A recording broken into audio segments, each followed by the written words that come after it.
नमस्कार। Political pitch पर आप सभी लोगों का स्वागत। क्या बिहार में विधानसभा का चुनाव समय से पहले होगा?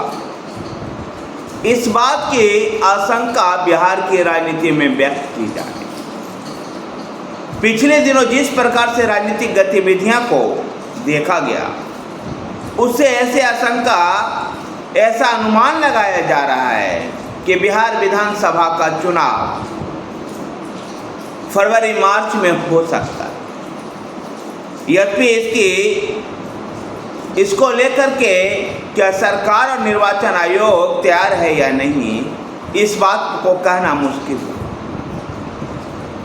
बिहार विधानसभा का चुनाव समय से पहले करवाया जाए, ये थ्योरी संभवतः जब आरजेडी को छोड़ करके, महागठबंधन को छोड़कर नीतीश कुमार जब एनडीए में आए थे, जब भी ऐसी गुफा चल रहा था और ऐसा कहा जा रहा था कि बिहार विधानसभा का चुनाव लोकसभा चुनाव के साथ हो सकता है, लेकिन ऐसा नहीं हुआ।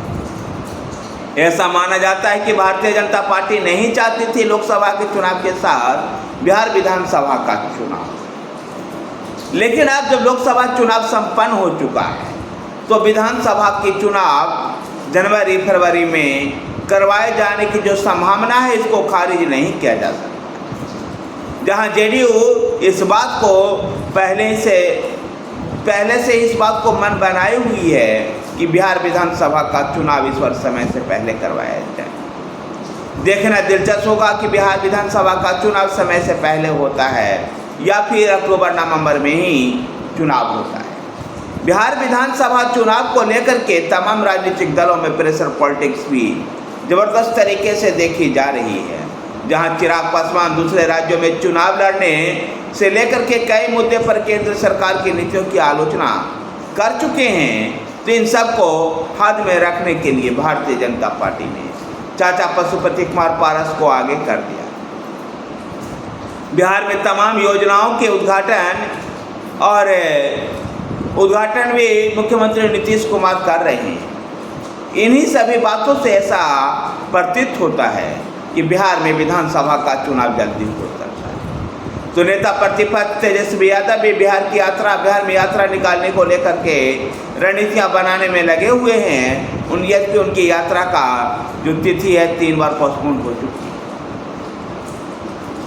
भारतीय जनता पार्टी के राष्ट्रीय अध्यक्ष जेपी नड्डा का भी बिहार दौरा इस कड़ी में महत्वपूर्ण था। देखना दिलचस्प होगा कि बिहार में विधानसभा का चुनाव आखिर कब होता है।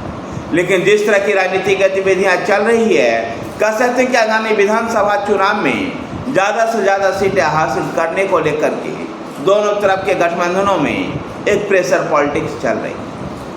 तो नेता प्रतिपक्ष तेजस्वी यादव अपने बिहार सम्मान यात्रा के दौरान लोगों को पार्टी कार्यकर्ताओं को हरा गमछा की जगह पर हरी टोपी पहनने की अपील की। देखना दिलचस्प होगा कि आरजेडी का ये सब प्रयोग आखिर कितना सफल हो पाता है। बिहार में चिराग पासवान को तो केंद्र में सेट कर दिया गया, लेकिन अब पशुपति कुमार पारस को भी बिहार में मंत्रिमंडल के विस्तार में उनके भी समर्थकों को सेट किया जाएगा और पशुपति कुमार पारस को किसी राज्य का राज्यपाल या फिर किसी केंद्रीय बोर्ड का अध्यक्ष बनाया जा सकता है, जिससे चिराग पासवान को भी बैलेंस करने में महत्वपूर्ण भूमिका हो सकती है। और इसलिए पशुपति कुमार पारस से पिछले दिनों भारतीय जनता पार्टी की बिहार इकाई के अध्यक्ष दिलीप जायसवाल और बाद में केंद्रीय गृह मंत्री अमित शाह की भी मुलाकात करवाई गई। देखना दिलचस्प होगा कि बिहार की राजनीति में इन सभी राजनीतिक गतिविधियों का अंजाम क्या होता है। धन्यवाद साथियों, वीडियो को लाइक कीजिए, शेयर कीजिए। हमारे साथ बने रहने के लिए हमारे चैनल पॉलिटिकल पिच को सब्सक्राइब कीजिए।